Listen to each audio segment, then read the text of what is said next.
नमस्कार. ज्या दिव्यांग उद्योजकांना स्वतःचा व्यवसाय सुरू करायचा आहे त्यांच्यासाठी एक खूप चांगली बातमी आहे. हो, सरकारने एक नवी योजना आणली आहे जी हे स्वप्न पूर्ण करायला आर्थिक मदत करणार आहे. चला तर मग या संधीबद्दल सगळं काही सविस्तरपणे जाणून घेऊया. म्हणजे मनात स्वतःचा व्यवसाय सुरू करण्याचा विचार येतोय, पण मग भांडवल आणि योग्य साधनं कुठून आणायची हा प्रश्न अडवतोय. तर मग ही माहिती शेवटपर्यंत नक्की ऐका. तर ही नवीन संधी नेमकी आहे तरी काय? बरं, महाराष्ट्र शासनानं दिव्यांग व्यक्तींसाठी एक खास योजना सुरू केली आहे. ही योजना त्यांना स्वतःच्या पायावर उभं राहण्यासाठी एक मोठी मदत करणार आहे.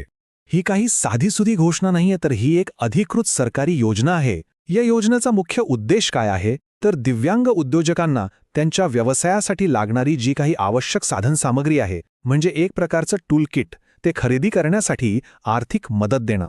चला आता जरा खोलात शिरूया. या योजनेमागे सरकारचा नेमका उद्देश काय आहे आणि सगळ्यात महत्त्वाचा प्रश्न म्हणजे नक्की किती आर्थिक मदत मिळणार आहे ते पाहूया. बघा, अनेक वेळा कसं होतं की शारीरिक मर्यादा किंवा योग्य प्रशिक्षणाचा अभाव, नाहीतर मग आर्थिक अडचणी, या सगळ्यामुळं दिव्यांग व्यक्तींना रोजगार मिळवणं थोडं कठीण होऊन बसतं. ही योजना बरोबर याच अडचणींवर मात करण्यासाठी बनवली आहे, जेणेकरून प्रत्येकजण आपल्या कौशल्याच्या जोरावर आर्थिकदृष्ट्या स्वावलंबी होऊ शकेल. तर मग मदतीचा आकडा आहे तब्बल 15,000 रुपये. हो, या योजनेअंतर्गत पात्र व्यक्तींना त्यांच्या व्यवसायासाठी जी काही उपकरणं लागतील ती खरेदी करण्यासाठी 15,000 रुपयांची एक रक्कमी आर्थिक मदत थेट त्यांच्या बँक खात्यात जमा होणार आहे. आता कुठल्याही सरकारी योजनेचा लाभ घ्यायचा असेल तर तिचे नियम आणि निकष समजून घेणं खूप महत्त्वाचं असतं, नाही का? चला तर मग बघूया या आर्थिक मदतीसाठी नक्की कोण कोण पात्र ठरू शकतं. या योजनेचे निकष तसे अगदी सोपे आहेत. अर्ज करणारी व्यक्ती महाराष्ट्राची रहिवासी असावी, वय 18 वर्षांपेक्षा जास्त असावं आणि सगळ्यात महत्त्वाचं म्हणजे ही योजना सर्व प्रकारच्या दिव्यांग व्यक्तींसाठी लागू आहे. आणि हो, या योजनेचं एक खास वैशिष्ट्य सांगायचं म्हणजे यात महिला सक्षमीकरणावर विशेष भर दिलाय. म्हणजे अर्जदारांमध्ये जर दिव्यांग महिला असतील तर त्यांना प्राधान्य दिलं जाईल. आता सगळ्यात महत्त्वाची आणि अनिवार्य अट ही जरा नीट लक्षात ठेवा. अर्जदाराने ज्या व्यवसायासाठी अर्ज केलाय त्याचं प्रशिक्षण शासकीय किंवा शासनमान्य संस्थेतून पूर्ण केलेलं असणं अत्यंत आवश्यक आहे. आणि हो, त्याचं सर्टिफिकेट सादर करणं बंधनकारक आहे. या एका कागदाशिवाय अर्ज पात्र ठरणार नाही.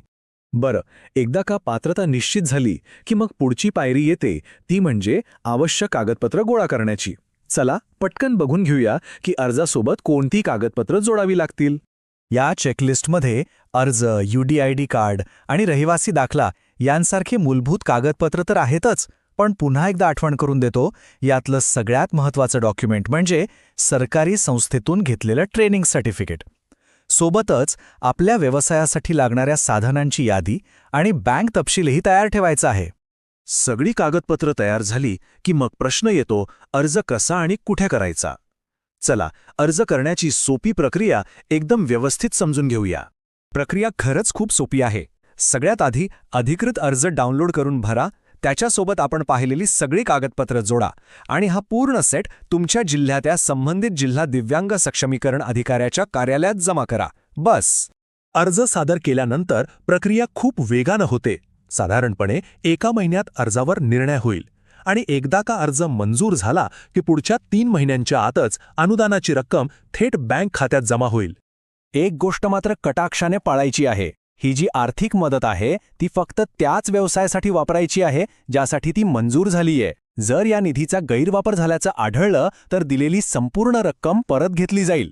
तर ही होती दिव्यांग टूलकिट योजनेबद्दलची संपूर्ण माहिती. ही फक्त एक सरकारी योजना नाहीये, तर स्वावलंबनाच्या दिशेनं टाकलेलं एक खूप महत्त्वाचं पाऊल आहे. जरा विचार करा, या एका संधीमुळे कितीतरी नवी स्वप्न साकार होऊ शकतात, नाही का?